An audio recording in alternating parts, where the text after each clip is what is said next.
இன்றைக்கி ஒரு mini vlog பார்க்கலாமா? மார்னிங் பிரேக்ஃபாஸ்ட்டுக்கு வந்து நாங்கள் ராகி சேமியா சாப்பிட்டு முடிச்சுட்டு வெஜிடபிள்ஸ்லாம் வந்து கட் பண்ணி கொடுத்தேன் பொரியலுக்காக. அதுக்கப்புறம் பொட்டேட்டோ வந்து அவிச்சு வச்சுருந்தாங்களா, அதே உரிச்சு நானும் ரொம்பனாவும் கொடுத்ததுக்கப்புறம் ஒரு சைடு வந்து ஃபிஷ் ஃப்ரை பண்ணிவிட்டு ரசமுமே வந்து வச்சுட்டாங்க இன்றைக்கி. அப்புறம் லஞ்சுமே வந்து முடிச்சதுக்கப்புறம் ஃப்ளாஷ் கார்டெலாம் ஆர்டர் போட்டிருந்தோம். ஹஸ்பண்டுக்கு நல்லா லேர்ன் பண்ண ஆரம்பிச்சிட்டா அப்படின்னு சொல்லிட்டு அதுவுமே வந்து டெலிவரி பண்ணிட்டாங்க. அன்பாக்சிங் பண்ணிட்டு இருந்தோம். இதில் வந்து ஃப்ரூட்ஸு வெஜிடபிள்ஸ்னு சொல்லிட்டு நிறையா வந்து கொடுத்துருந்தாங்க. இதெல்லாம் அன்பாக்சிங் பண்ணதுக்கப்புறம் இன்னொரு டெலிவரி இன்னும் எத்தனை தான் ஆர்டர் பண்ணியிருக்கா அப்படின்னு எங்கள் அக்கா கேட்கும்போது இதான் ஃபைனல் அப்படின்னு சொல்லிட்டாங்க. இது வந்து லிப்பாம் நல்லா ட்ரை ஆக ஆரம்பிச்சிருச்சா, அதனால் ஆர்கானிக் லிப்பாமாக வந்து ஆர்டர் போட்டது.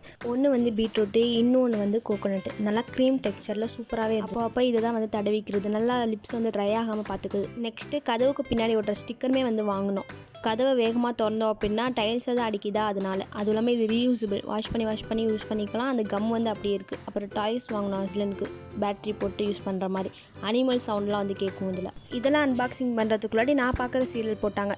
Telugu serial, but Tamil dubbed. இது முடிச்சதுக்கப்புறம் கொஞ்சம் நேரம் மொட்டை மாடை நின்று வேடிக்கை பார்த்துருந்தோம். கிளைமேட் நல்லா இருந்துச்சு அதனால். அப்புறம் கீழே வந்துட்டு காஃபி போட்டு காஃபியில் பிஸ்கெட் தொட்டு சாப்பிட்டுட்டு இருந்தோம். பெருசாக அப்புறம் வீடியோ எடுக்க ஒன்றும் இல்லை, அதனால் டேரெக்டாக வந்து பிக் பாஸ்லேருந்து வீடியோ எடுக்க ஆரம்பிச்சிட்டேன். பிக் பாஸ் பார்த்ததுக்கப்புறமா வந்து ஃப்ரிட்ஜில் வந்து பட்டரும் ஜாமும் இருந்துச்சு. அதனால் நைட்டு சாப்பாடாக நாங்கள் பன் பட்டர் ஜாமே சாப்பிட்டுக்கிட்டோம். சாப்பிட்டு முடிச்சுட்டு சிங்கில் கொஞ்சம் பாத்திரம் இருந்துச்சு, அதே விலைக்கு போட்டுட்டு லைட்டில் ஆஃப் பண்ணிவிட்டு போய் ஃபோன் பார்த்துட்டு இருந்தோம். அப்புறம் தான் ஃப்ரிட்ஜில் வந்து மில்க் ஷேக் இருந்ததை பார்த்தோமா, அதையும் போய் குடிச்சிக்கிட்டே இந்த வீடியோவை நான் முடிச்சுக்கிறேன். இந்த வீடியோ உங்களுக்கு பிடிச்சிருந்தா வீடியோவுக்கு ஒரு லைக் பண்ணி நம்ம சேனலை வந்து சப்ஸ்கிரைப் பண்ணி சப்போர்ட் பண்ணுங்கள்.